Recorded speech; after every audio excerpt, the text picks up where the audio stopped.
Hello, everybody. My name's Milan Starcic. Welcome to Freedom Rising, a podcast dedicated to empowering individuals on the journey to personal growth, lasting serenity, and freedom from addiction. Tune in and join the movement. Your journey to freedom starts here. We neither represent, promote, or demote any 12-step program or organization. We are merely souls on the path of recovery with the desire to expand our lives and experiences and share them with you. Hello, everybody. Woohoo! We made it to 100, everybody. Welcome to the 100th Recovery Freedom Rising podcast. I'm so stoked to have all you guys here and to be doing this today. It's kind of an experiment of a larger meeting for us, and it's going to be really great. So I'm just going to kick off here from the top here. I think the person I've got on my upper left screen is Brandy.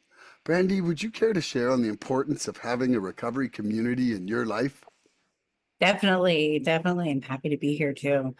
Recovery community is like the huge foundation of it. I don't know about you guys, but I tried to do it on my own for so long, and I only knew how to lie about my disease, and that was before I could even say it was a disease. So today, to have a community where I can go to and learn from, and be able to help someone else is vital to my recovery. And it's everything. We don't just share the hard stuff. We share our victories also.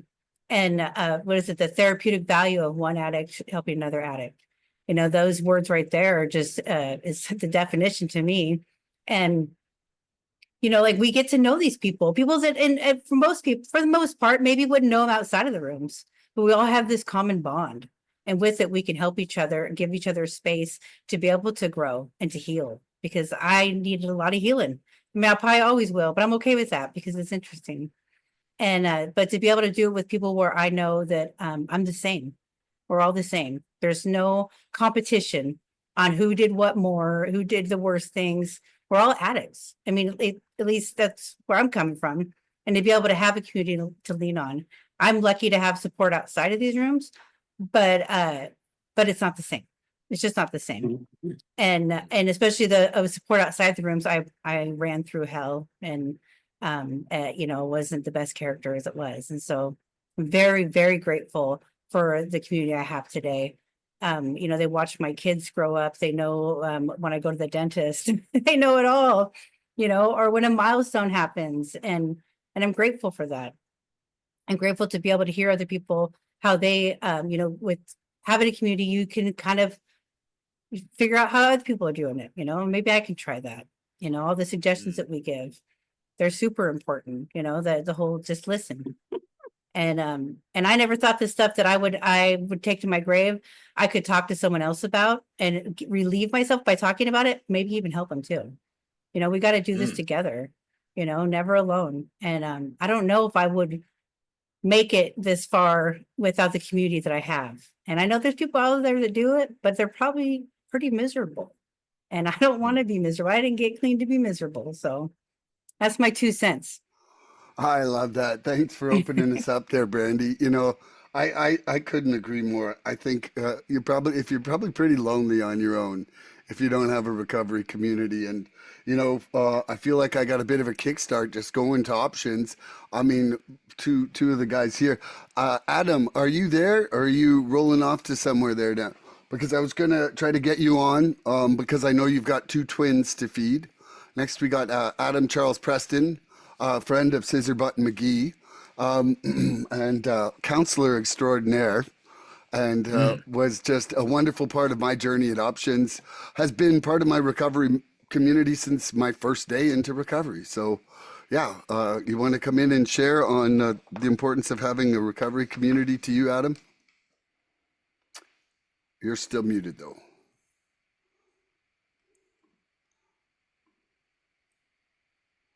Ooh, nope.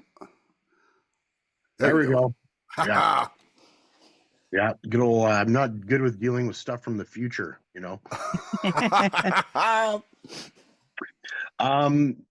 hi, I'm Adam. I'm an alcoholic. Yeah, recovery community. I mean, I belonged to a community that was nefarious, to say the least. Um, you know, my my efforts to curb my addictions and alcoholism was it just it was impossible. But I kept trying. But it was like the daily insanity of saying, like, tomorrow will be different, and I'll quit tomorrow. And I mean, when you look back, it's like I had 20 years of saying that same exact thing every day, right? And finding a community and realizing that I didn't have to battle this thing on my own, and that there was a whole army of people in the world, like, that um could help me, fight this addiction and this disease. And I was battling this thing for so long, and it was like I can't win, but I also am not losing. It was like this weird, purgatory state where, like, I was just existing. And it wasn't until I learned that I had to surrender, and I had to lay down my weapons and join the winning team, which, was all you guys, right? Um, and as long as I stay part of that team, my disease doesn't stand a chance. There's no way that, you know, it can latch onto me if I stay connected. If I'm isolating, it's bad news. That's that's me taking my will back, and you know, God's will wants what's best for me. My will wants to destroy me. There's no question about it. And the disease wants to get me alone.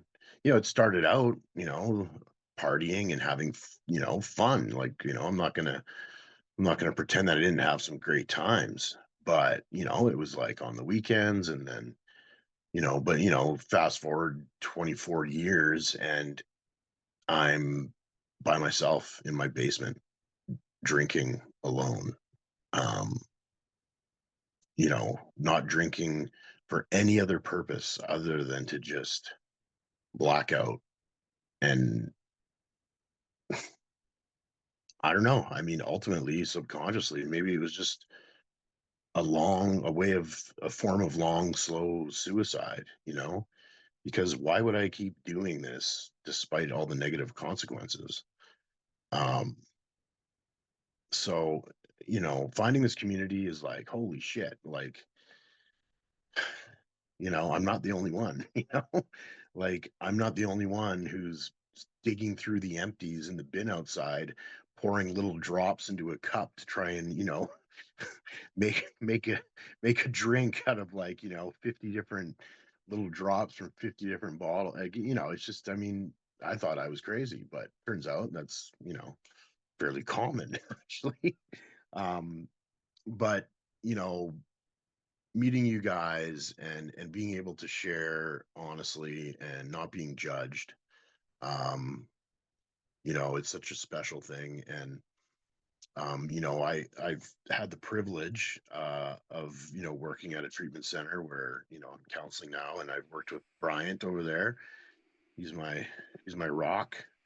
And then I got Milan, who's just you're unique. We're all, none of us are unique in our disease and our addiction, but you are a special person. And yeah, having you come into the treatment center and people like you, it's like that's why I do it. I can't keep it unless I give it away. And I because what I gave away in the past was like my life, right? It was like I didn't lose everything. I willingly gave it up. Like, here you go, take it. That's how bad my disease was. It was like just, you know, and anything and everything that was between me and the bottle, was secondary. It had to go. And it wasn't, personal. It was just business. That's just the way it was, right? And I think getting in touch spiritually too. I mean, being part of the community is I would say it's part of my higher power, because strength in numbers, like, you guys are way more powerful than I am on my own. And then I couple that with kind of this sort of unknown spiritual presence in my life that I can pray to and seems to guide me. It's just such a wonderful thing. And I was at my home group the other day, and just the meeting after the meeting, right? Like, I look forward to that a lot because we're just all hanging out still and talking about maybe other things like sports or whatever, right? Like, it's just we're all friends, and great thing about the fellowship too is like we focus on the one thing we have in common and not our differences. And I just look at the world and I go like, man, everyone should use these principles in their lives, right? And you'll see a vegan hanging out with a hunter, like, and having a great time, right? So yeah, you guys are so cool, and thanks for doing this, Milan, and inviting me on. And congratulations on your 100th episode here. And love you guys. And you know what? Just stay sober. I love you, brother. And I'm looking forward to our upcoming episode with you and Mr. Bryant here. Yeah. That's gonna be a golden one.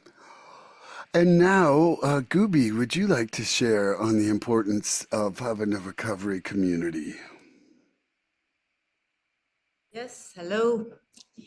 Welcome back, and thanks for coming, Gooby. Yeah. Oh, I'm just noticing my background is is mirroring. No, Okay. that's just how you're seeing it. We actually see it straight. Yeah. Okay. Mhm. So, yeah, for me, community is the most important thing because I never had it. I didn't have it before using. Big reason why I got into it. I had it a little bit, is equally lost people during. And so it's something I'm kind of building for the first time. And what I really like is that when I first came to a place in recovery where I could be myself, I could never be myself. That was the turning point for me. Oh, life is actually possible without using, because I have that. So it was a huge moment for me. And I like being in the recovery communities because it's the opposite to what I grew up in. We share our worst first, the worst place if we know each other's darkness or a lot of it. And then from there, we're free. And it's not like we're hiding and covering up. And that was so big in my upbringing. It was the opposite, showing the best side. And then suddenly the other trickles through. So I like that form of meeting a lot better. And also we all study the same things. We're not always, nobody's ever perfect, but like we're falling into the victim or getting angry or getting triggered. We can usually, we realize it after a while, or we can say to each other, we'd say it the next day, so this came up for me. And those, being in that really deep, open, honest connection, I love that. That's why I'm comfortable. And yeah, something I want to share. Last thing, so with we celebrated the birthday of one of the members of Sayulita group, and we went to that event. I'm very new at going to social things. That something is not in my. And I realized, so something's happened during the day, and I shared it with some people in like 5-10 minutes, and then I was completely immersed in the party, having a good time. And I realized, okay, that's how healthy people live. You share what's bothering you, and then it's out and it's gone. Instead, if you can't say it, it stays in your head the entire time, like a big elephant in the room. So that was a big interesting experience for me. And yes, most of my friends are in the recovery community now. I have some friends that are not that, but they're also doing inner work, and I'm totally cool with that. Yeah, and thank you for inviting me on the podcast. It's very interesting for me where that was in February. I was still pretty closed off. Now I'm already more open, and I'm in Tulum now, and I came to a meeting here, and then boom, they asked me to share, and I was a bit whoa. But then I did, when you asked, it's supposed to do it, and I realized, so it's interesting to Mhm. see how much more open I've become in pretty short time. Yeah, so thank you for that. And then this podcast is also a little bit part of all that growth. Well, I'm totally stoked you came back here today, Gooby, and I actually we are almost due for our follow-up podcast, I think. And you know, and you were part of my recovery community down there, and then you just talked about going to Tulum. Isn't it amazing how there's recovery everywhere now? Mhm. You know, Yes. like when I went down to Mexico, I just felt like, you know, like I could see right now three brothers and sisters that I met down there right here that just sitting on this episode. You know, it's pretty amazing how that how it's everywhere and how you can be comfortable in a group of strangers sharing. You know, absolutely. I'm gonna ask Mr. Kyle Petty. Would you like to give us a share on the importance of having a recovery community in your life? Because I certainly know you got one, brother. Absolutely, Milan. I'm Kyle, and I'm a grateful addict. Thanks for having me on to this special episode. I've been grateful to be able to follow along with it right from the beginning. I was blessed to be able to be a part of it in the very beginning, and to see it grow is a wonderful thing and a wonderful part of my community. Um, recovery community is everything to me today. It's been everything to me for the last 10 and a half years. It's the reason I have 10 and a half years clean. Well, coming up on 10 and a half. God willing, another 15 days will be 10 and a half years. And I couldn't have done it without the recovery community, especially in these last couple of years. I always had a good recovery from the very beginning. But if you go back before that, it was in and out, because I didn't want to get in touch. I didn't want to do the fellowship. I didn't want to. I just didn't want it at the end of the day. And it wasn't until, my higher power brought me to my knees and I came back for me, and I dove right into the program. And, I got a sponsor, and that sponsor started taking me to a lot of different meetings in person, and I was able to meet a whole new community, and that just kept moving forward. And, my recovery started before these virtual meetings. And, in order to meet people in recovery, I had to go to meetings. I had to go to meetings in person. I had to make the effort to get to the rooms, and I had to get those phone lists. I had to reach out. And in the beginning, that wasn't easy because that phone felt like 1,000 pounds. But it allowed me to get a network. And fast forward to, the 2020, 2021, when this virtual platform came around and coming to online meetings, I stuck around the ones that were, close to my area. And it wasn't really until the last 3 years that I really started stepping out and trying new meetings online. And this past January of this year, I jumped into a 90 and 90 just after I passed my 10-year mark, and it was coming up on the 3-year anniversary of losing my dad. And talking to a few people in the program the other day about it, it was like my recovery. I felt it was easy in the beginning, and as I got further and further and stuck around longer and longer, I started to deal with life on life's terms more and more. And I had to lean on the people in the in the community. And, you know, it was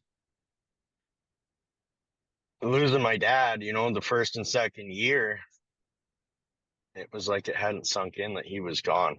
And I knew coming up on this 3rd-year anniversary of him being gone, it wasn't going to be an easy one, because I was starting to, you know, it was really starting to sink in that he wasn't coming home. And I jumped into a 90 and 90 on the 12th of January, and, you know, I'm still going strong, and it's like well over 150 days. But that allowed me to step out into other meetings, and, you know, we started connecting, you know, on social media, and, you know, this wonderful thing that we carry around in our pocket, being able to reach out to each other. And, you know, there has been a group of us that's been doing like anywhere from 5 to 10 meetings a day for the last 100 and some days. And I have met so many people. You know, there's a few in this room today that I was able to have the blessing of meeting that have come into my life. And, you know, I was introduced to a couple new meetings that I attend every day now. And it's, they're ones that I would have never attended because they're not in Canada. And, you know, these meetings that I attend every day now, you know, they're anywhere from 35 to 70 people. And it's allowed my community to grow so much. You know, I've become part of a few WhatsApp chats that we talk in every day, and Facebook groups, and, you know, these groups that we can talk to on Messenger, and you stay connected daily. And I'll say it right now, that was the only reason I was able to get through this 3-year anniversary, because I knew that he wasn't coming home, and I knew that, you know, I had to lean in on my recovery people, because I don't have any other people in my life other than my mom. And when I came into the rooms in 2014 after multiple relapses, you know, I had to change one thing, and that was everything. So I had to change the whole community of people that I associated with. And other than coworkers at work, you know, my recovery only consists of people in this, you know, in the rooms. And I talk to, you know, I start my day off every morning texting 15 to 20 addicts, and that's how I start my day. And I wouldn't have it any other way. You know, this is a we program. It's not an I program for me. You know, I can't take credit for this clean time that I have, because I wouldn't have been able to do it alone. And, you know, I'm grateful. I'm grateful because the people in these rooms aren't just my friends, you know, they've become family. And, you know, we carry each other through the bad days, and we congratulate each other on the good days. And, you know, it don't matter if, you know, relapse is a part of my story, and it's a part of many others. And, you know, sometimes we got to go back out to see if it's still good out there and realize that it's not. But when we come back, we're welcome back with open arms. And, you know, if I wasn't welcomed back with open arms and hugs and, you know, told welcome home, I probably wouldn't have come back. But I don't regret my past, nor wish to shut the door on it, because I wouldn't be sitting here with you guys today if it wasn't for my past and the route that I went down. So grateful to be here, Milan, and look forward to many more. Love you, Kyle. That was great. Oh man, yeah, and I really liked your idea earlier about that with the Andrew and Mikey. That would be a great combo. You know, the next lady I'm going to have on here, Wendy, you literally told the most heart-wrenching story of the importance of recovery community that I've had yet on this podcast, and the story about your sponsees coming to support you in that time, that was beyond. And so, Wendy, would you come on and share about the importance of having a recovery community in your life? I'm Wendy, and I'm an addict. Hi, everybody. Welcome back. Thank you. It's good to see everybody. And I would love to just get to know all y'all. Yeah, I don't even remember how long ago that was, but I don't even think I had a year clean. But yeah, I just went to that meeting, the women's meeting, where a sponsee had came to my house and um, took me back to my very first meeting after I had relapsed after 32 years clean. And it was very humbling. Um, I'm trying to, June 21st, I will have 2 years clean. So I'm coming up on that. And so I'm just unpacking what I've learned since I've been here. And what I was just thinking is, you know, I have learned so much about how, I walked through all the different things about before when I was clean, I got to, raise my kids that were 10 and 18 months, my daughters and a granddaughter. She was 18, going to walk the stage, and then COVID struck. And that's when I relapsed, right? And I was getting to this point where I thought, what's my identity going to be? I didn't know. I felt like, I was retired. I didn't really know, like I'd been, working my career. I had two different careers in recovery and all this stuff. And I was like, man, what am I going to do with myself? Like, I'm not a mom, I'm not a grandma raising a kid no more, although she still lives with me. She's 22 now. I raised her from a baby, and my daughter was pregnant with twins, and now they're 5, and two little girls. And but COVID struck, and there was a problem with the twins inside her tummy, and she had a surgery, and I was taking care of everybody but myself. And that's when I picked up. And and I had all this guilt and shame. And so I relapsed for 3 years. And so when I came back to the rooms and walked in, and everybody loved me, and they've loved me back, and I haven't felt no judgment in this whole time. I haven't felt judged by anybody but me, right? I felt judged by me. And, I'm going to work my step on Tuesday with my sponsor, and my sponsor got clean the same year as me in 88, and I picked her on purpose because me and her got my sponsor and I got clean the same year, and we knew each other back then. And I waited a couple months to get a sponsor because I wanted to get somebody that was like an OG like I was. And I feel so much peace in my heart, right, with the community that I have. And, when I came, I hated Zoom, I hated being online. But today, what I can tell you, ever since I've been on face to face, I didn't like on face stuff. And when I cruised on Zoom, I first started with the ones that had no cameras because I didn't like that. I'm 65 years old, you guys, and I was 63. So I go to the Africa meetings or UK meetings, and I started on mental health because I had post-traumatic stress.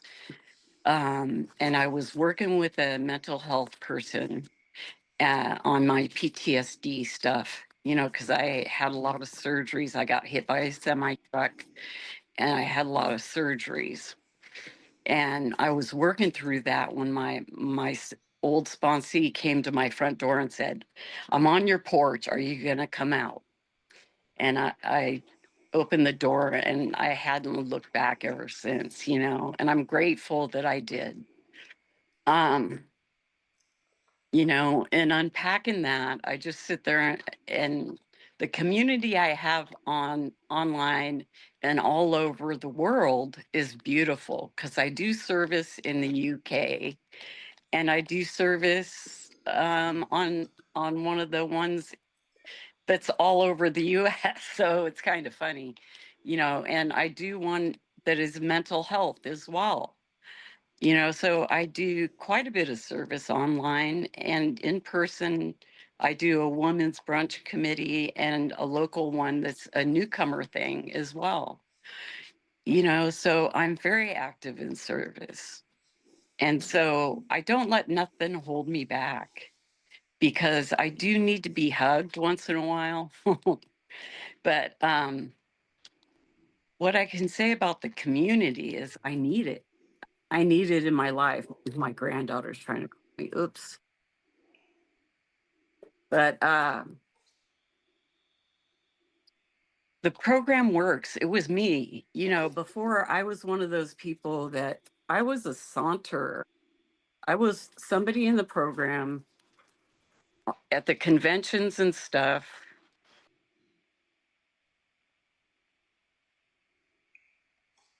Oop. What happened? She disappeared? Maybe she answered her phone on accident. Uh-oh. Oh, no. Wendy Okay. seems to do things like that from time to time. Yeah, it's all right. I think just There we here go. she is. Wendy, you're back. Oh, Wendy. Oh, Wendy. Oh, Wendy. Sorry. Whoa. Okay. You were kind of mid-sentence. Yeah, I was part of somebody at a convention that would saunter, that would be one of those people. And my my soulmate, he used to say I'd be the butterfly. I'd go around and hug everybody at a convention, right? And welcome people. And I got to be people that would be, I forget what they call you when you're towards the end of my using, I'd be in the backyard with my 3 dogs feeding the squirrels. When COVID struck, I'd be in the backyard with my squirrels, not being. And my granddaughter said, "You need to go back to them meetings. You look miserable." And that's pretty sad, because I got so isolated. I'd be Instacarting food and alcohol, but they wouldn't give me cigarettes, what I mean? But, Let them know, Wendy. and but what a sad existence, until I got back to recovery, and so I'm so grateful that I can get back to what I love to do. And it's changed a bit because I need the mental health piece. And that's what I learned, that since COVID, I'm really glad that there's more literature about mental health, and that piece I can focus on a little bit more. So I got to learn that from coming back, that I can talk about that. And it's like Me Too, that it's more free, that we can be free to talk about that in our 12-step community. And it's okay. It's okay that we can discuss that. So, and I like to do breath work and meditation and things like that. So I'm really grateful and blessed today. And I'm at peace about it, pretty much. The only thing that I really struggle with is, the clean time countdown still pisses me off a little bit. I can't, shoulda, coulda, woulda, but, I'll get over it. But I'm closer to the newcomer, so I can help them walk up and get their the sheets at a convention, so I like that part, so I got to take the good with the bad. So I like that part. So I always like to look for the pearl in the rough, or the diamond in the rough, so I look for the good. I really think, honestly, Wendy, that you have one of the greatest redemption stories for somebody struggling to come back out of anybody I know. Like, I know that maybe the countdown thing pisses you off, but man, there's so many people who probably see that like, hey man, if she could come back, I'd come back too. Yeah. and it's really probably a massive source of hope. I Yeah. like, I'm not saying it was worth you relapsing. Like that's not what I'm saying. But if we are going to polish a turd, let's make it a beautiful turd. You know, Yeah, well, like I was telling you at the time that there was a guy that had jumped off the bridge and died. One couple, a husband, the local bridge, and killed himself. And then one that put the exhaust pipe in his car, another married couple near me during COVID and died. And that's when I went and got mental help. I said, fuck that. I'm going to go get help. Sorry, I said a bad word, but that's I when say them all the time. It's kind of yeah, that's why I went and I said, well, I better get mental help because I was feeling so down. I thought I need to do something about it. And I started doing some really heavy duty PTSD work. And I did it for 8 weeks on Zoom, ironically, once a week with this lady and like paperwork on it for a long time. And that's when 5 months into it is when my sponsee came to the door.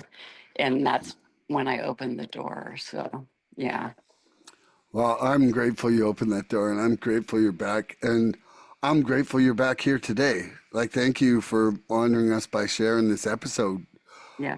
Thank you. Um, Now I'm going to ask Mr. James Blonde from Oakville, Ontario, a man I know that it's very important to him of having a recovery community in his life.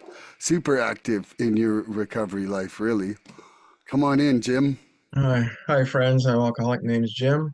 Hi, Jim. Hey, there's my friend acronym Andy over Love you, there, and brother. Bro, love you, brother. Love you you can so say, much, man. Let's go.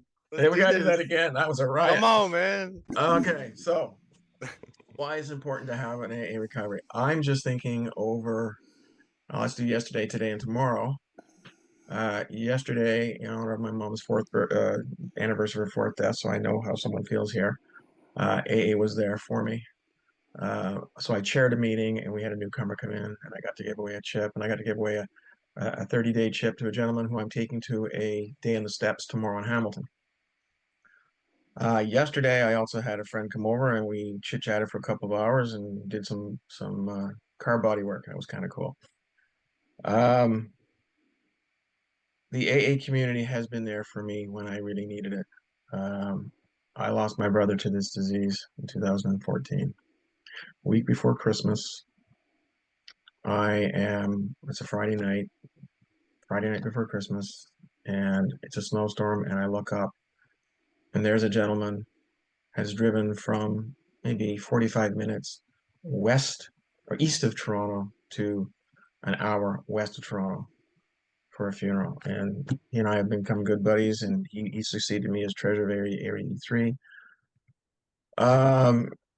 Flash forward 3 years later, I go home outside of Ottawa to my dad's funeral. Before I go, I walk into the local meeting and they see me in a suit on a Sunday morning and they know because I've been there quite a lot lately. What a boost those two instances have been. And it got me through some pretty tough times.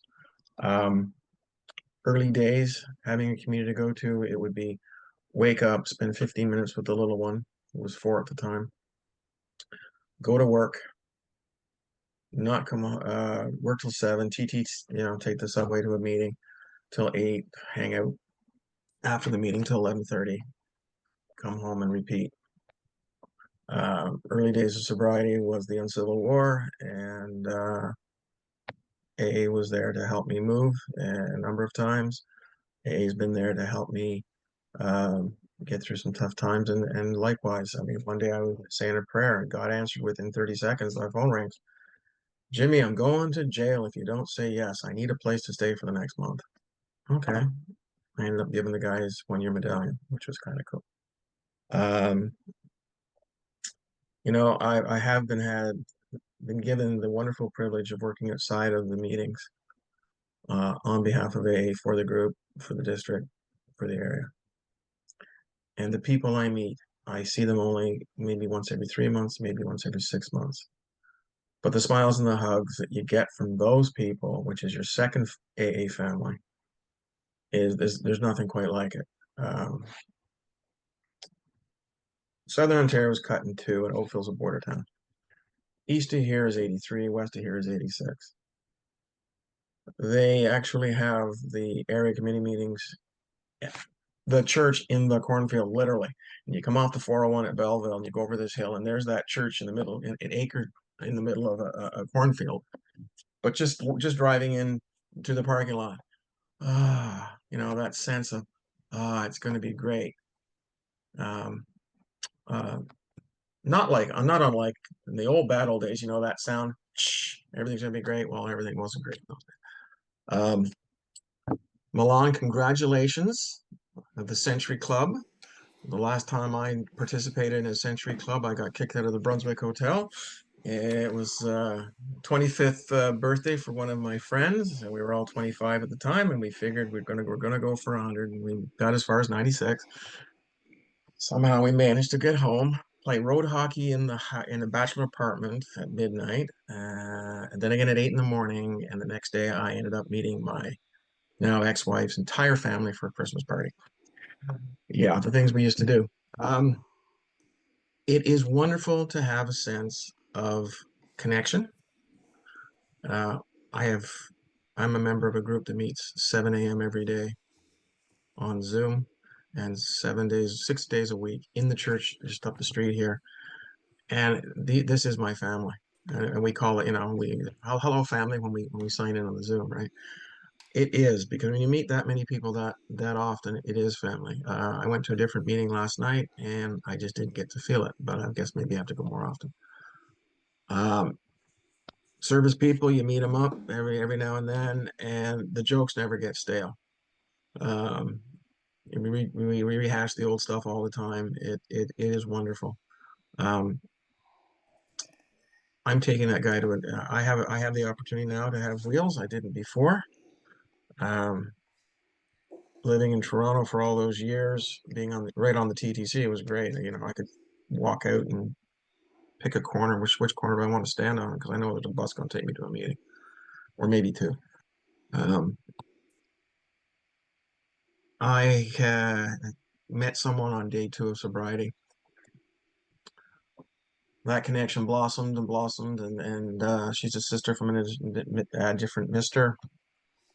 She calls me, oh brother, I call her twisted sister. She got me on a Zoom call in the middle of Moorhead, North Dakota, or Fargo, North Dakota, Moorhead, Minnesota, doing AA by the numbers. 10 minutes discussion on step, tradition, and concept of the day, and then 10-minute speaker for each of those three. On that meeting, I've been asked to speak in places like Jacksonville, St. Louis, Texas, and Sacramento, places I never would have been before. Fantastic. I had the privilege of getting a 25-year medallion, and one of the guys from North Dakota showed up via Zoom, which is pretty cool. I've had the privilege of serving in all kinds of capacities outside, and by God, it feels good to be part of a team. Not just at the home group, but outside as well. Going, AA's been able to travel, and the fruits of travel is this joker up here in the corner that's our host, and instantaneous friendships that Boom. Oh, boom. Oh yeah, boom is right. I open my mouth and he falls off his chair. Literally. Anyway, yeah, days like this is cool. Zoom may not be the answer for everything, but it certainly works well for all of us here. And I like hearing the stories, because God knows someone will say something and it'll like, oh, I got to look at that now, or oh, I've done that too, or oh, I know a solution for that situation. And that makes me feel connected and useful, and not like the old days. Little Jimmy shouldn't, little Jimmy can't. Get a fear, have a beer. Feeling frisky, have some gin. Whiskey makes you sin, all that stuff. Rum makes you dumb, and the bud does not make you wiser. All those things. I don't have to do any of that now. And I know what the right thing to do is in most situations, unless I put my foot in my mouth first and engage the diarrhea machine. But you know, having a spiritual program, having a nice way to live. I'm meeting a nicer group of people. When I got here, I didn't like you, and I wasn't going to be like you, but God love you all. I love being part of this. So with that, I'll sign off. Thank you, Milan.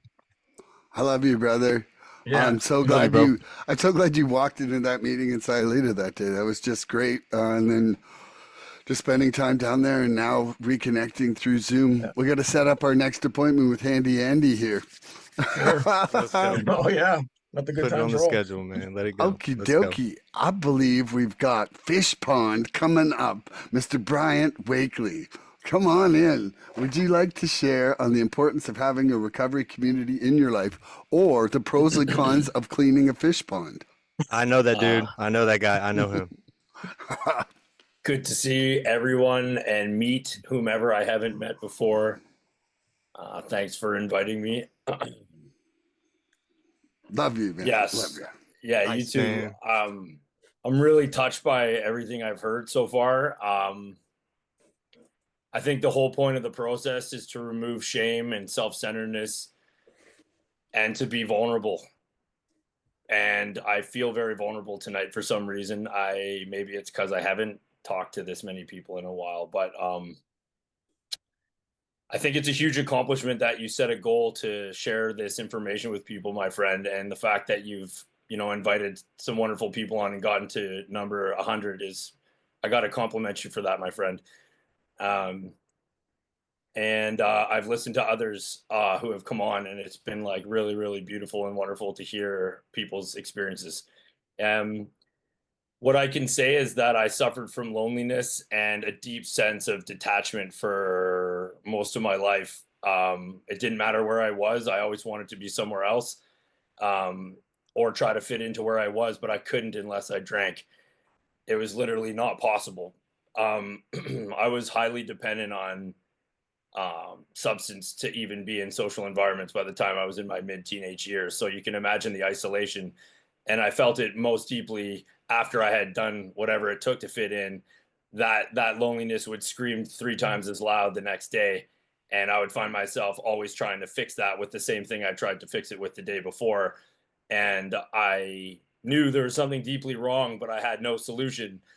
And so what came to mind after listening to everyone else is there's so many layers to the community, but I'll start by paying respect to the one gentleman that was my mentor or sponsor that got me through the process of doing the steps that alleviated my fear, which gave me an opportunity to trust that there actually was a way to live without the repetition of what I had done for so long. Um, so what came to mind is that this guy, he asked me if I wanted what he had and if I was willing to do anything to have it. And he wasn't referring to his car; he was referring to his sobriety and the spiritual solution. Sorry. And like I desperately needed that. So for that person to have extended their hand to me, that guy actually was doing God's will, which is what the solution of steps asks us to do. And so I can say without question, maybe it was to save his own butt, but that gentleman was not doing that for himself. I can say that with certainty. And that was a profound shift in my trust in human beings from that moment on. And that's where it began for me. I started feeling like I could let my guard down and actually follow through with the suggestions this person was making. From the moment I walked into a meeting, I was guided person to person. I like to share the story that this this woman was working as the librarian at the first meeting I went to, and then she gave a number of a gentleman I could call who took me to my second meeting, which is where I met my sponsor's wife, whom introduced me to him, who said, "You have to come to this meeting Thursdays and Sundays, no questions asked, unless you're in the hospital. I want to see you there." And I did it. And he gave me a service position, insisted upon business meetings, all the things that I thought were mortifying. I was like, this is terrible. I can't believe what I've gotten myself into. But very shortly after that, I realized that this was an incredibly humbling and incredibly important part of the process, which was doing things that I was scared to do, thinking of others before myself, and the most important part was going to a place that had a solution rather than going where I was running from life before, you know? So through all those different experiences, I started seeing a major shift in my self-esteem, my trust in other people. I'm not going to lie, at the very beginning, I knew I wanted to be sober, but I didn't necessarily want to make friends. But I can say that at this point, most of the people I'm close with, whom I trust, that seem to show up when it matters the most, are people I've met through this process. And that is not an exaggeration at all. Um, I value all my friends, especially people I've known my whole life. One of my biggest fears when I finally realized that I was out of dance moves, like I had to do something about this, was that I wouldn't have anybody in my life.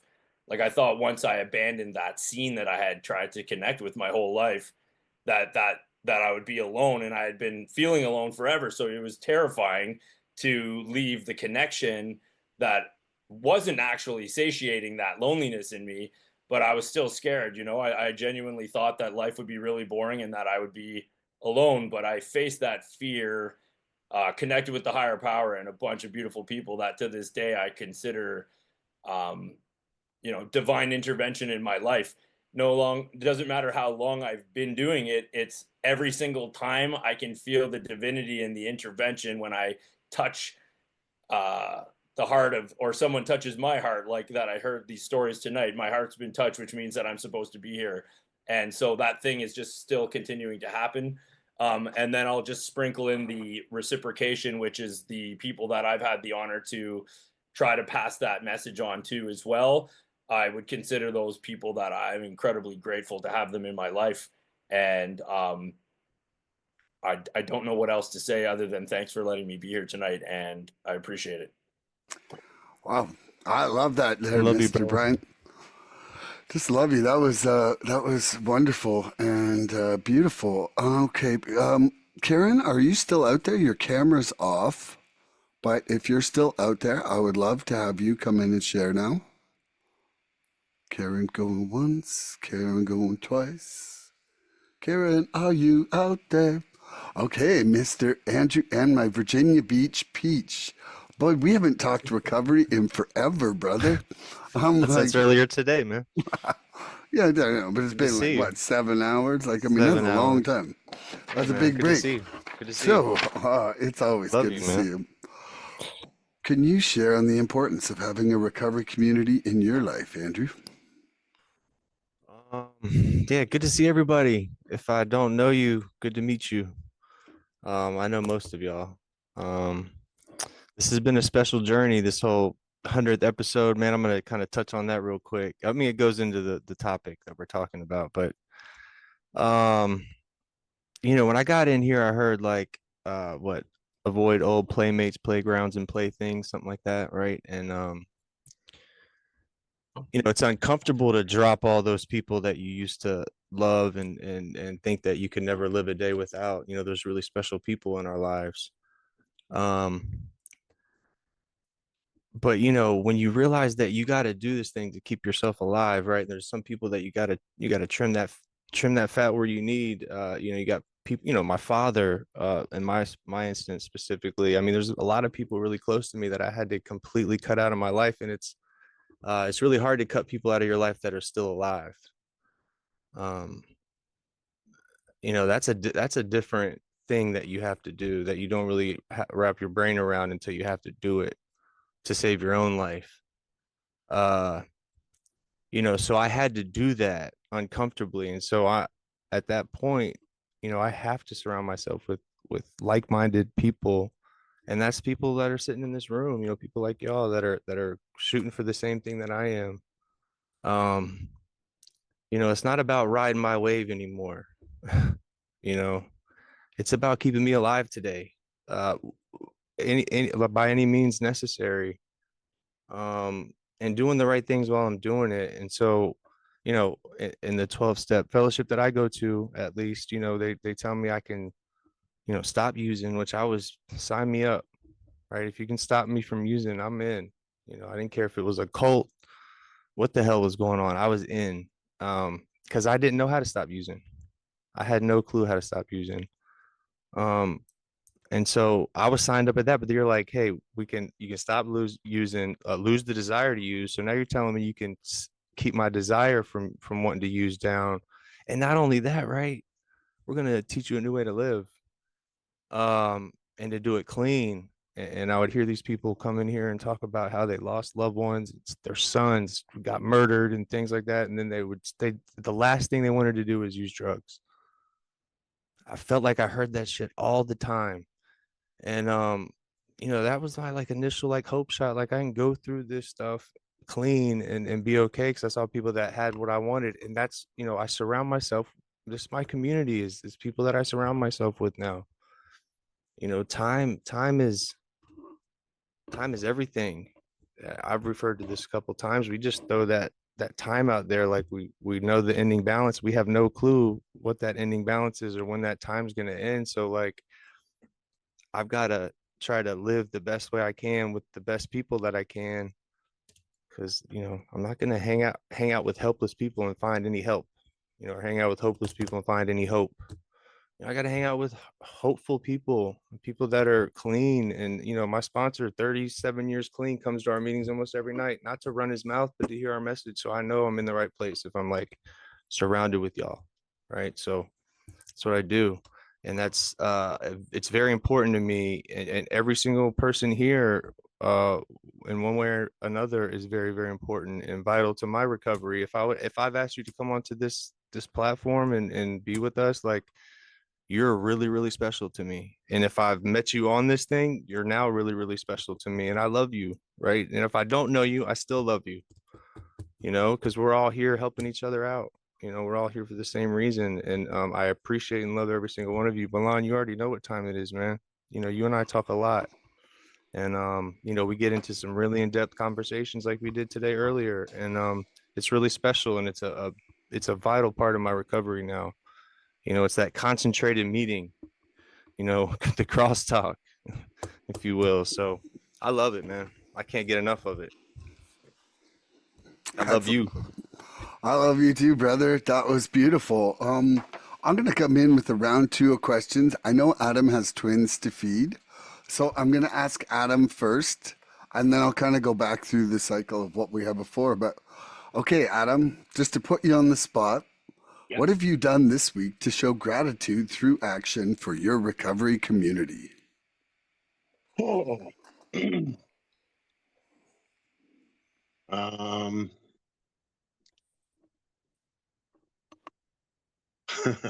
yeah, definitely on the spot.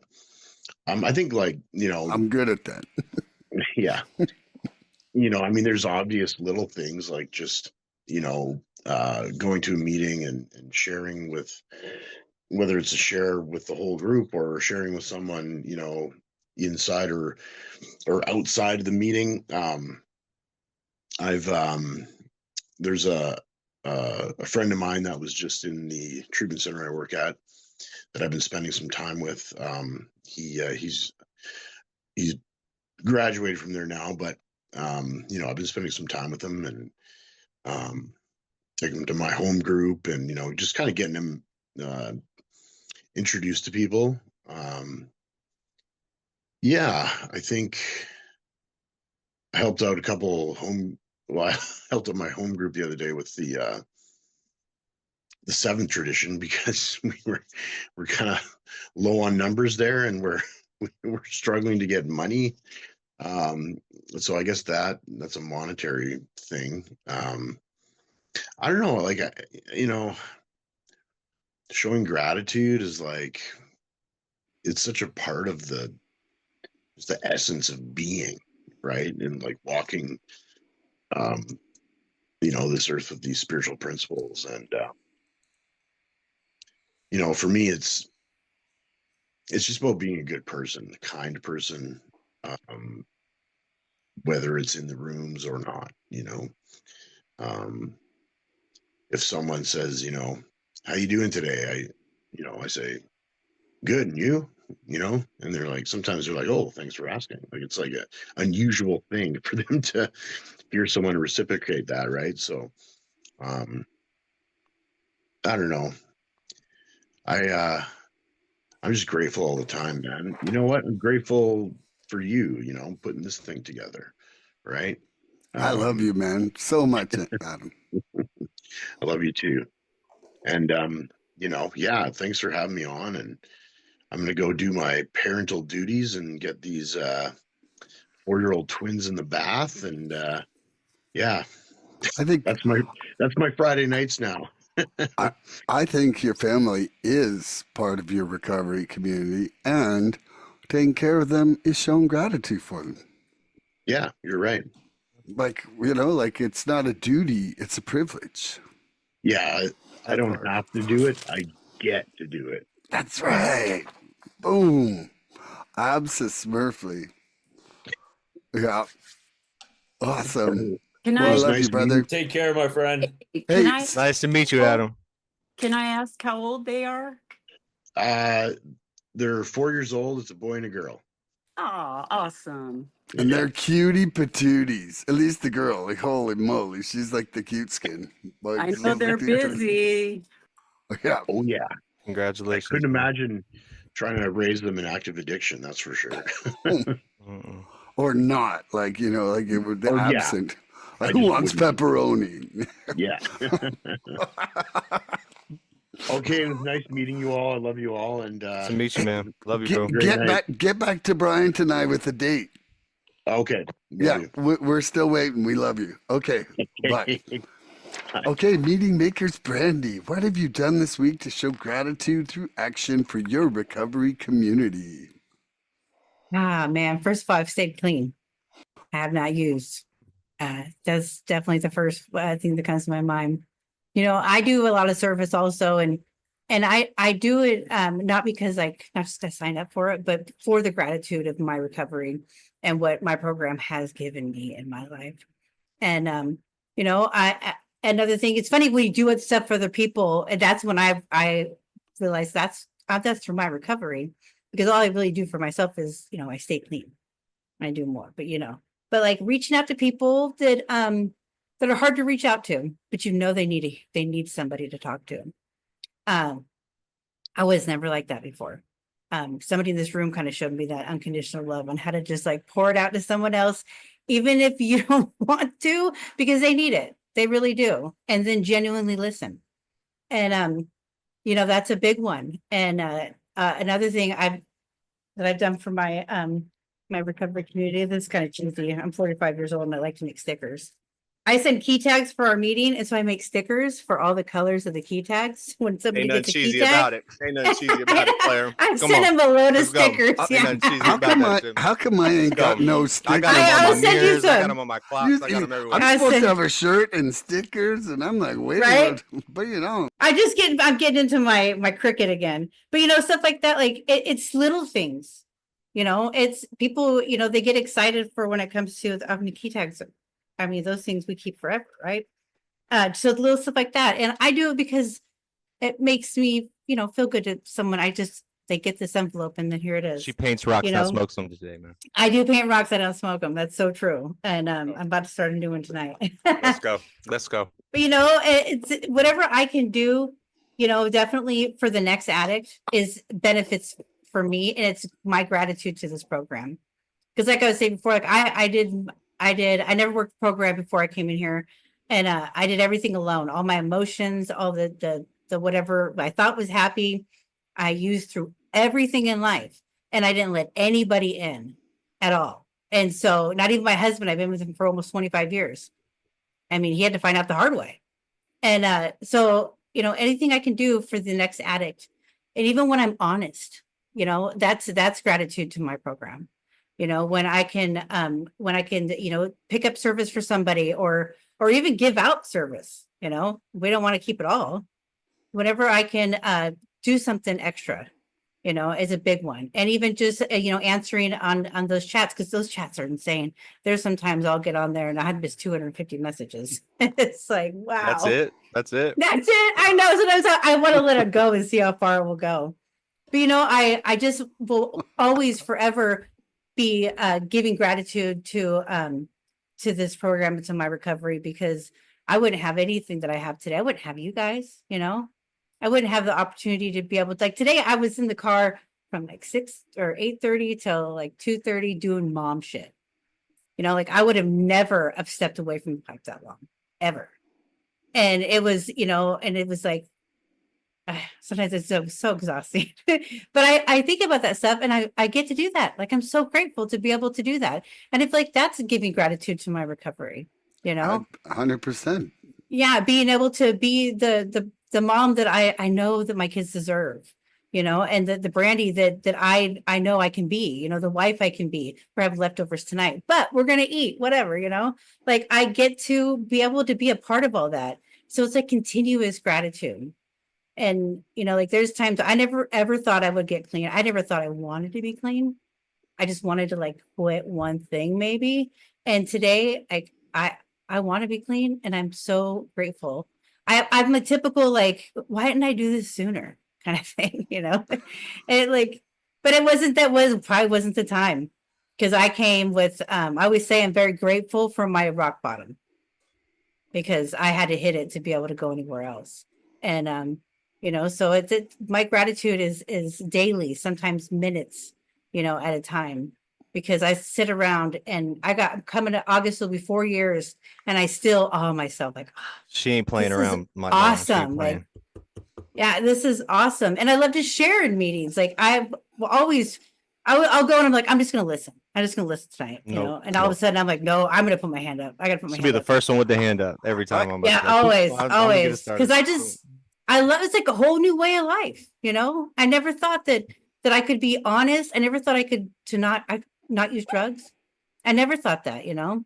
I didn't know how to function. And so to me it's like you know, like I never like that term the pink cloud because I feel like I am a pink cloud. The fluorescent You pink know, cloud. That's my what yeah, you are. my cloud was a little fluorescent at first, right? In Because we Brandyland. all go through Yep. that in Mine was Brandyland. hot That's pants right. pink. Mine was Yeah, hot pants pink. pink. Yes. But I just am so grateful that I think I live on something like that. I know the reality, you know, of everything, but I choose that, you know, and I'll leave it with this too. Like not only that, I have so much gratitude and even with my daughter she's 18 now, but she struggled with a lot of other things. And I've been able to take this program and what I've learned and turned over and helped her. That's a Beautiful. daily gratitude. Beautiful. Daily. Mhm. So it's, you know, I feel like this is the gift that keeps on giving. So I don't know when I wouldn't be grateful. So it was a great question. I love you, love Brandy. that. Love you, Yeah. Brandy. And I'm so grateful you're here. You know you're my sister in my heart. Yes. And absolutely just so grateful that this podcast brought us together. Like we Yeah. might have passed on meetings or something, but you know, to sit and have that time. Mr. KP, are you ready Yep. to come in for question 2? You disappeared for a bit. He's ready. Okay, you got on mute though. What have you done this week to show gratitude through action for your recovery community? Love you, big bro. I love you too, Andrew. I love you too, Milan. I didn't even realize my camera was off. Sorry about that. I'm Kyle and I am a grateful addict. How have I showed gratitude through action? You know, it's like Brandy said, I kept showing up. You know, I kept just focusing on 24 hours at a time. And, you know, I don't turn down, you know, service. And when it comes to, you know, being invited to be a speaker in a meeting or, you know, being asked to share in a meeting. And, you know, I show gratitude through that by sharing from the heart and, you know, being vulnerable in this room. And, you know, as emotional as it may be, you know, I share where I'm at. I share how I'm feeling. And it's not always sunshine. It's not always rainbows. But, you know, that's what needs to happen for me. I need to be vulnerable. You know, I can't just share the good stuff. I got to share the bad stuff too and the difficult stuff. Because especially for the newcomers, you know, when I came back and I wasn't new, but when I first came to my first NA meeting, you know, I walked down the stairs, and as I was walking down the stairs, you know, I heard the laughter and people joking around, and, you know, all I could think of was, what am I getting myself into? But then I didn't just hear the good stories. I heard of people struggling too. but they were able to make it through. And that gave me a lot of gratitude. That gave me a lot of hope when I first came in. And, you know, the meetings that I attend daily, you know, I've got the solid 5 that I attend every day. You know, they're full of a lot of newcomers. And, you know, my sponsor always told me, you know, if you're in a meeting full of a lot of newcomers and, you know, you're a predecessor, you know, make sure you share. And, you know, that's huge because there's been quite a few people in the last handful of months that have gone back out and then came back in. And, you know, I try to share about my experience because that was part of my story as well. And, you know, just to remind the newcomer that, you know, if you stick around long enough, you know, the blessings come and life does get better. And, you know, I got in a serious work accident and ended up losing a finger. I lost my dad in 2022. 6 months after that, I went through a divorce. And then I came home from working out of town in the oil field to find out that my house has been cleaned out and everything was gone. And I didn't have to use over that. And, you know, I had literally just gotten everything back that I had lost in active addiction and built myself back up.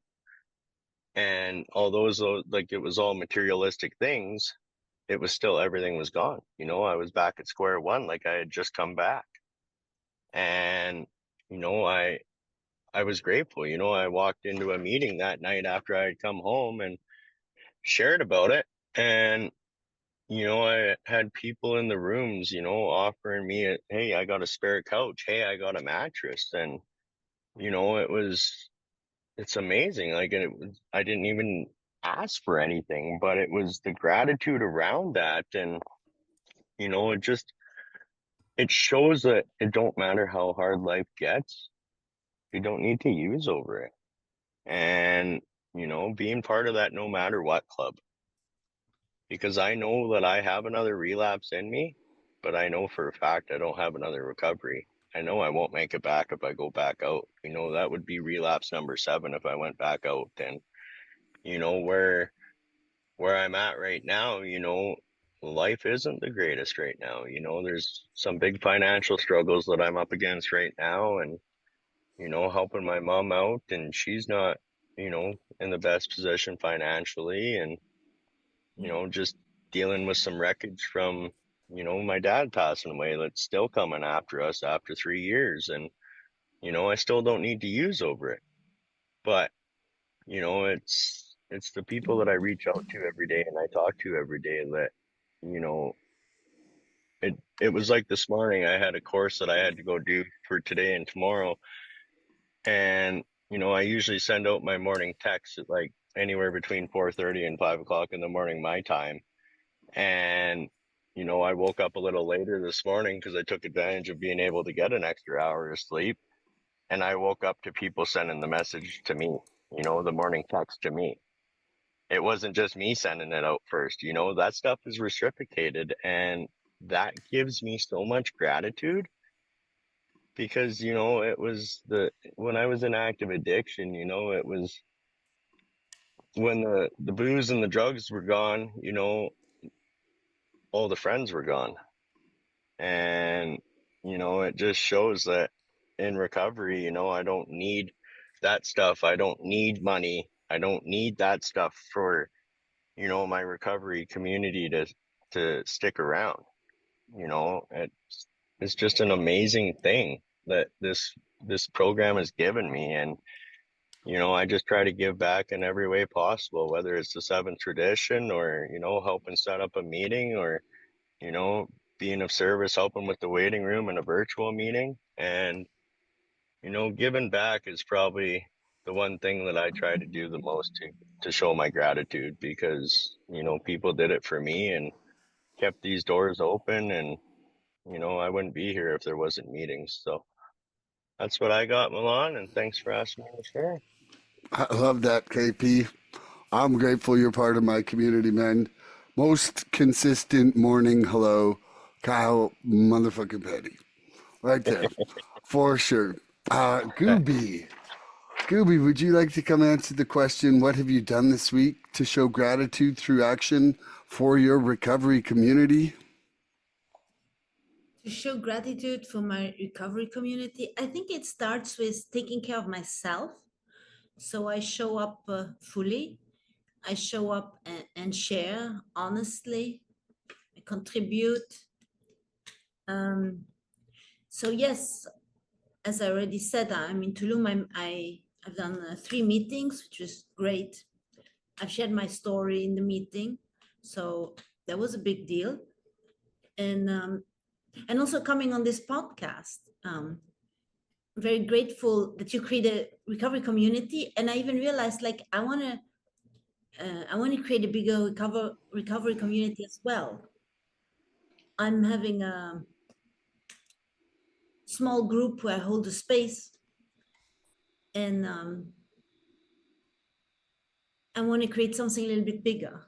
But also, what I want to share here is that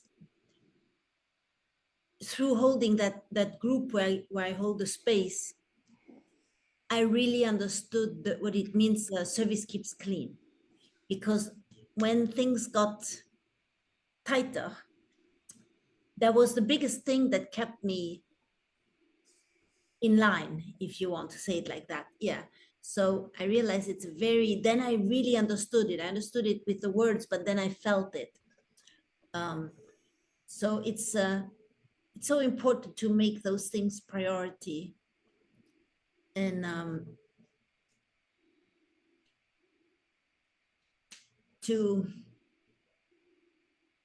I know there's still things like when I was on the podcast last, I was at a certain stage where I was capable to share so much.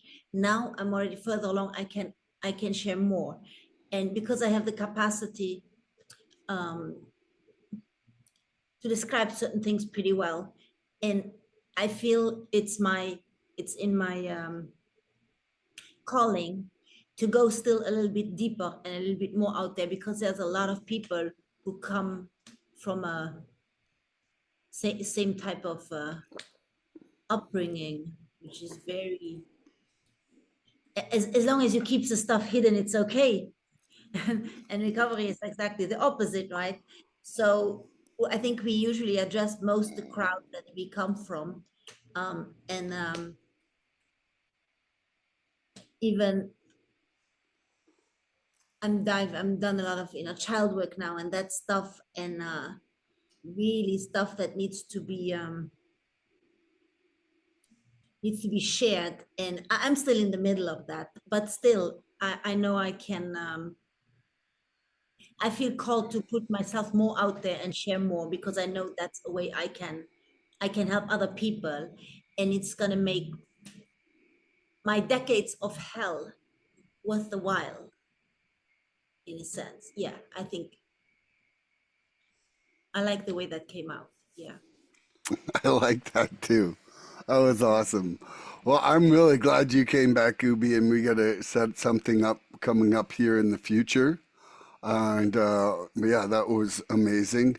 I'm going to go back now to Mr. James Blonde, Oakville, Ontario. What have you done this week, Mr. Jimmy B, to show gratitude through action for your recovery community? Let's see. Chaired a meeting yesterday, stays in steps tomorrow. Scotty. Picked up some service manuals that I'm going to drive 45 minutes on Sunday morning to drop off. But I'm taking my sponsor to his sponsor's meeting. It's a Sunday morning breakfast meeting, so that's going to be a riot.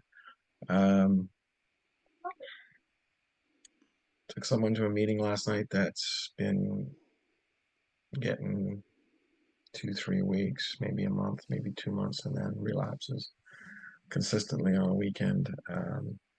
Miraculously starts rebuilding his life, and then, like alcoholics do, blow up bridges in front of us, and bring the house of cards all crashing down.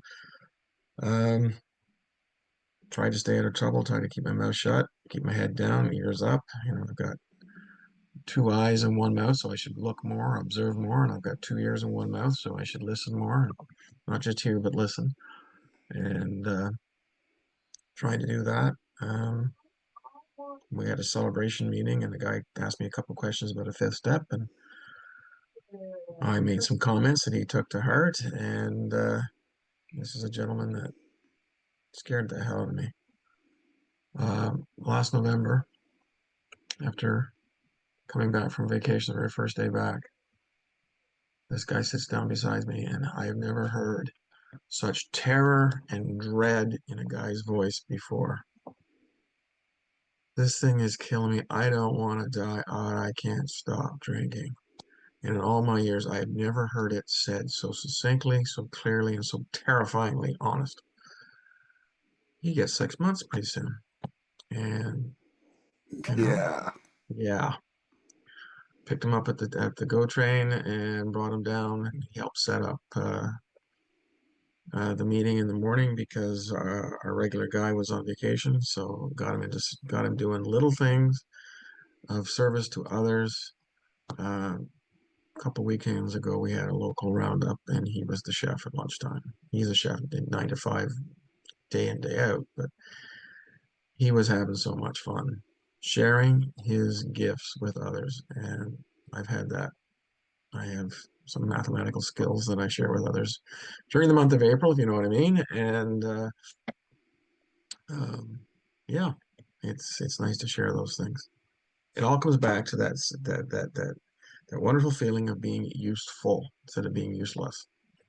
Absolutely. Yeah. It's nice to be in rooms like these and Zooms like these with a bunch of characters full of character. Like you. Thanks. I love you, brother. I'm Yeah, I grateful know you you do. showed up today. We got to book another show with Andy. You got to give us a Wednesday, Friday option in May if you've got one available.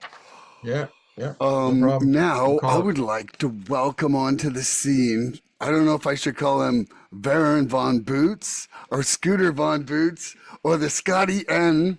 But anyway, welcome to the 100th episode, Scotty. You were on one of the early ones, brother. I think you were on episode 6 or something like that, right? Yeah, I think so. Yeah, and welcome here today. You know, it's been some great sharing. We did one round of question, and we're on the second question now. But I think that you know, being a service-minded fellow like yourself, I'm going to just throw you right into the pen with the question here. What have you done this week to show gratitude through action for your recovery community? And by the way, you've been hitting the gym. You're looking really good, man. You're looking really good, Scotty. Thank you, sir.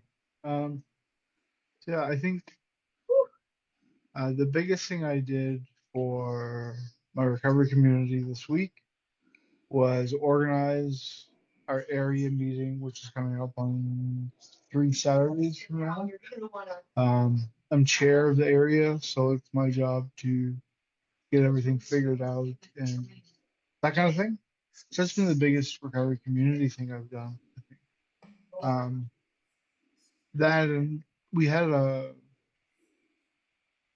lost a member here in Central Alberta to addiction last week. So kind of helping people with that a little bit too. Unfortunately, you know, the reality of this disease is that it's a killer. It doesn't matter how much time you have, it's always fatal. So that's a bit somber, I guess. There you go. But you know what? I love you, and that was awesome. And it just shows, you know, you got some time under your belt, and you're still being active, and you're still giving back, and that's wonderful. I'm proud to have you as a brother, and proud to have you here today. Miss Wendy B, I saw you said you got to go, but you got time for answering this second question? You're muted though. Ask it again. Okity dokity. What have you done this week to show gratitude through action for your recovery community? All right. My granddaughter just handed me a piece of fish she caught. Le poisson. Mm-mm. A piece of bluegill. Well, actually reaching out to the newcomer, of course, at any meeting that doesn't that feels alone or whatever. Thank you so much. Also, that still struggles. I also want to talk about, and the kids caught in the crossfire. My granddaughter always is friends with the addict children. My granddaughter is friends with the last person I used with that's in the hospital right now. She has kidney failure and liver failure, the mother. And the girl's here with me, her daughter. And the last person I used with, her being in the hospital and having liver failure, this girl always chooses men over her children, and all the fathers have custody of her kids because of it. I don't know if I'll go see her today. Maybe tomorrow I'll go see her, but it's really hard, because these kids, I support the kids.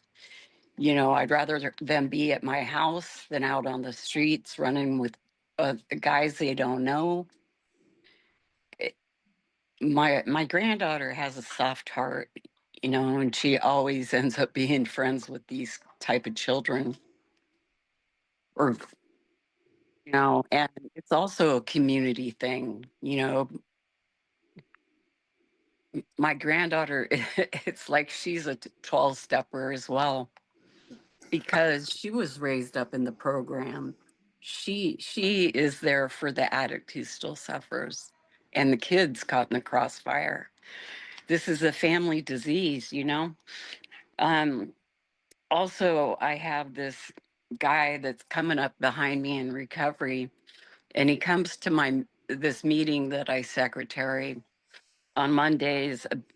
It's a spiritual principle of a day meditation meeting. And he's 6'5", big old guy. And he has these side packs. He's waiting on a heart. So he has electronics on backpacks on his side. And he told me his dad was on life support. And I just glance on Facebook. I'm not a Facebook person.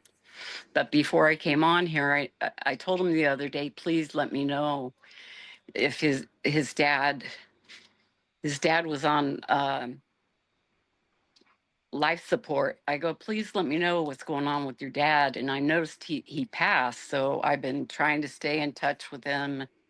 And I noticed his dad passed, and so I was trying to connect with him because I want to make sure he stays on the path. He's just waiting for that phone call for that heart. I wish that we just had something for everybody, But, not only is it the community, it's like, it's just a habit, like going to the supermarket and somebody's struggling with the door. If I go to a meeting, I have this habit of I hug everybody. I'm older. I'm not a threat to any woman anymore. You know what I mean? I hug the guys. I hug the women, the men. I'm not a threat anymore. Like, I'm not taking your boyfriend. I hug everybody today. It's not a thing. I like to welcome everybody to the rooms. If I see a dude off by themselves, I'll hook them up with the men that have time in the rooms, because I know who has time. It's not a thing today. Welcome to the program. Keep coming back. It doesn't matter. We're all here for the same thing. And that's what we got to do, is focus on the similarities and not the differences, and just to keep coming back. This is a life or death thing. It doesn't matter what you use, just stick and stay. And what I've done for my community this week, like I'm, I just stick to my commitments. If I'm of service, I do service. I show up for them. Whatever they are, I come through. Even if my fingers are numb and I'm on Zoom, I try to hit the buttons. That's my problem. I got carpal tunnel, and sometimes I'm not good at buttons. but I try, you know. But my phone's almost gone dead, so I got to get off of here and plug it in. Okay, well, thanks for coming, Wendy. We love and appreciate you. I'm grateful you came and shared this episode with us. Now, Mr. Bryant Wakely. Love you guys. I love you too, Wendy. Love you, Andy. Love What you. have you Bye. done this Take week, care. Bryant, to show gratitude through action for your recovery community? Good question. Bit different than my typical routine that I've been doing over all these years, but just to be completely honest, I've been more isolated and been more focused on doing things that are healthy for myself and my family. So I'm back in my home province of Ontario after living in BC for a decade, and I did my first year here. So I have a nice little foundation of home group people that helped me out at the beginning. It's so nice to be back in that community, but I've been also taken away from all the people that I became acquainted with there, my sponsor that was with me all these years, and then sponsees where I was working, which is in recovery and all that. So it's a big shift, big change. But to answer the question, this week, I would like to echo the concept of self-care. I've been going through a major transition myself. Quite pleased with how it's going, but also kind of diligently doing potentially. I know they say to get out of self, and we know this, but I've been somewhat selfish. But the fact is, I'm available for the people that I love. I've been able to hold space for a cousin in addiction who called, who's in a bit of a crisis. I sat with one of my siblings that has a pretty serious situation with alcohol. I will be visiting my mother on Mother's Day, which is a blessing because I've been gone for the last 10 years, helping my dad on his property. And these are all incredible, beautiful things that everything that's happened in my life and all the people that have helped me have gotten me to a place where I'm able to do that. So part of it is for myself, but a lot of it is because of these beautiful relationships that I'm so grateful to have. And, being on here tonight. And I love what James said. He talked about being useful. That's what my sponsor told me. It was God's will is to be useful to others. And so I'm taking care of myself. So hopefully I'll get an opportunity to be useful. That's what I got tonight. Thank you. I love that. That's amazing. Thank you. I realized I forgot to answer the first question myself, but I'm going to let that slide. I'm maybe going to answer this question now, and then I'm going to let Andrew wrap it up with the final share, and then we're going to thank you guys and be out. But it's funny. My first sponsor said, "Gratitude's in action." Gratitude's in action. And that really hit home with me. And so I tried to show gratitude through service. I think I did a little bit at every meeting I went to this week. I did something there, like whether I was assistant chair, whether I was the person who unlocked and was the chair, or anything. Like every meeting I've went to this week, I've either done what I knew I was supposed to do, offered to do what somebody wasn't there to do, or was just learning more of what to do to be of more use. And I think, first of all, that the staying straight, Brandy, you were right about that. Like, if we're not straight, we're not really going to be even we're going to ostracize ourselves out of that recovery community. I think it makes a difference for the newcomer to see anybody staying straight longer than them. You don't have to be a 10-year straight to be somebody that is an example of like what you can do, because quite honestly, those first few months, the people who had years and years seemed really far off. And somebody who was like 3 months, somebody who was like 6 months, I could see, hey, they were a little bit closer. And so, yeah, I think it's important that we go and we talk with the newcomer and talk with people after the meetings too. Like some people, there was a death in somebody that I didn't know inside the local community here. And I went to a meeting last night, and two of the people were really hurting from it. And so I stayed after the meeting and talked about grief counseling that I had gone to when a friend of mine died, and just spent some time with that person trying to, give him an outlet through what I had learned. And I think that he was, going to go home and take some of those suggestions. So, and I mean, honestly, you guys here too are my recovery community. Like for me, yeah, we're celebrating the 100th episode of this podcast, but it's also another chance for me to get to hear what the hell's going on with everybody. Like when we don't get together, I don't know, like, and because everybody's lives are busy, between everything and everything.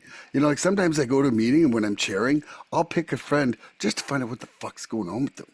Like I'm like, oh, can't wait for you to share because we haven't talked in a while. And it's like you can tell from someone share how they're doing, how they're feeling. And that's important to me. So I'm not sure if Andrew's still there either. Andrew, you there? I see a pulsing blur. Okay, well, then I guess you know what, everybody, I just want to say I love you guys a mountain and a ton. And thank you all for showing up here. We got to do a whole bunch of booking to get everybody back on. And tune in Thank next you. episode for more recovery fun. Thank you for being at the 100, everybody. Love you. Bye-bye. Please help Love us help you. others. If you like what you've seen here today, please subscribe and share this podcast and help us get to 100 followers. We're looking for interaction with our audience. So please email recoveryfreedomrising@gmail.com or contact Milan South Okanagan Starcic on Facebook with questions, topic suggestions, or just comments. We'd love to hear from you.